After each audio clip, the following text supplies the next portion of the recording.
कोपारडे तालुका करवीर येथे शेतकरी संघटना शाखा उद्घाटन सोहळा संपन्न झाला। या सोहळ्यासाठी शेतकरी संघटना राष्ट्रीय अध्यक्ष रघुनाथ दादा पाटील हे उपस्थित होते।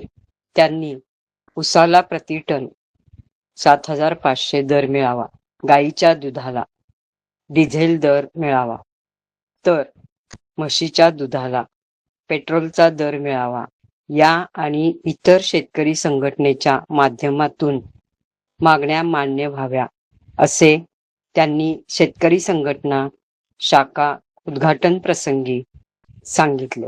कोपारडे गावचे अमित कांबळे, पांडुरंग पाटील, प्रमोद पाटील, रवी पाटील, गणपतराव पाटील यांच्या नेतृत्वाखाली ही सभा घेण्यात आली होती। प्रास्ताविक बाजीराव पाटील यांनी केले।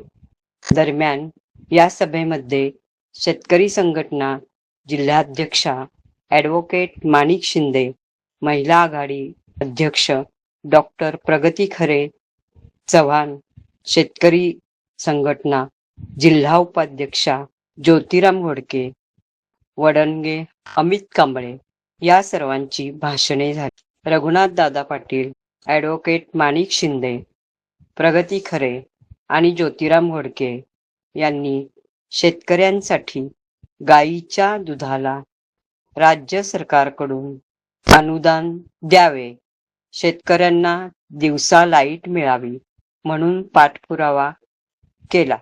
शेतकऱ्यांची पूर्ण कर्जमाफी, शेतकऱ्यांची शेती पंपाची लाईट 7.5 HP पूर्ण माफ केली, असे आपल्या भाषणात त्यांनी सांगितले।